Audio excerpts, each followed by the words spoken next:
warahmatullahi wabarakatuh. Perkenalkan, nama saya Karim Fajar Utama. Di sini saya akan menjelaskan tentang sistem pendidikan di Inggris. Sebelum memasuki pembahasan, bantu like, subscribe, and share agar bisa menambah wawasan bagi kita semua. Baiklah, di sini kita mulai dari pendidikan. Pendidikan mempunyai peran yang sangat penting dan mendasar dalam memperbaiki kondisi suatu bangsa. Semakin banyak penduduk yang dapat mengenyam pendidikan, semakin banyak penduduk yang dapat memberikan sumbangsih dalam upaya memperbaiki kondisi bangsa tersebut. Inggris merupakan rumah bagi beberapa universitas tertua di dunia. Universitas Oxford merupakan universitas pertama yang tercatat berdiri dalam sejarah Inggris. Terdapat bukti yang menunjukkan bahwa universitas tertua di negara berbangsa Inggris ini telah memulai pengajaran sejak tahun 1096 dan berkembang pesat sejak tahun 11.067. Pada tahun 1209, beberapa orang cendekia dari Universitas Oxford memutuskan hengkang dan pindah ke Cambridge, yang kemudian menjadi cikal bakal berdirinya Universitas Cambridge.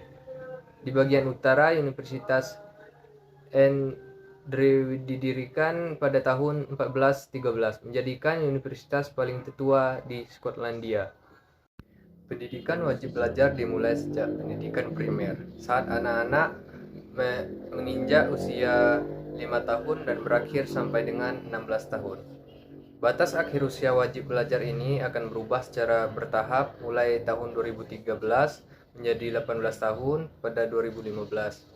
Umumnya siswa setelah menyelesaikan pendidikan sekunder usia 16 tahun lalu mengambil ujian General Certificate of Secondary Education atau GCSE untuk kemudian melanjutkan ke pendidikan lanjutan Further Education selama 2 tahun. Umumnya setelah mendapatkan nilai GCSE, siswa di Inggris mengambil kualifikasi AS atau Advanced Subsidiary level yang kemudian dilanjutkan dengan A level yang dapat diambil di sekolah yang sama. Sixth Form College atau Further Education College A level biasanya dipakai sebagai syarat melanjutkan pendidikan ke universitas. Selain A level, terdapat beberapa pilihan lain seperti kualifikasi Business and Technology Education atau BTSC, International Baccalaureate, IB, Cambridge, Free, dan sebagainya. Termasuk pilihan melanjutkan ke berbagai sekolah tinggi kejuruan. Bagi yang memilih sekolah kejuruan dan ingin memasuki lapangan kerja dengan lebih cepat, mereka dapat mengambil pendidikan kejuruan atau vokasional sebagai contoh pendidikan untuk mendapatkan sertifikat. National Vocational Qualification atau NVQ, pemegang kualifikasi pendidikan kejuruan NVQ tetap mempunyai peluang untuk dapat meneruskan pendidikan mereka ke tingkat perguruan tinggi atau universitas setelah memenuhi beberapa ketentuan akademis. Pendidikan tinggi atau higher education umumnya dimulai dengan 3 tahun pendidikan setingkat sarjana atau bachelor degree. Kemudian pendidikan pasca sarjana dimulai dengan pendidikan tingkat master yang biasanya dapat ditempuh dalam waktu 1 tahun. Tingkat pendidikan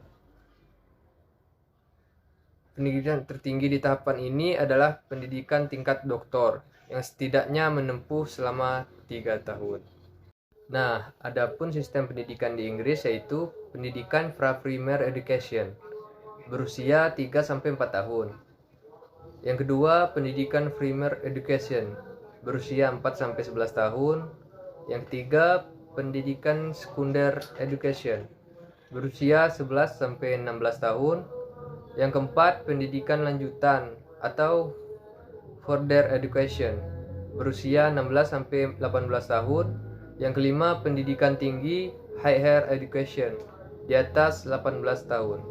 Adapun perbedaan sistem pendidikan Indonesia dengan Inggris sangat berbeda, karena penyelenggaraan pendidikan dasar di Inggris lebih menekankan pada praktek daripada teori, sedangkan di Indonesia lebih menekankan teori. Demikianlah penjelasan dari saya. Saya tutup. Wabillahi taufiq wal hidayah. Wassalamualaikum warahmatullahi wabarakatuh.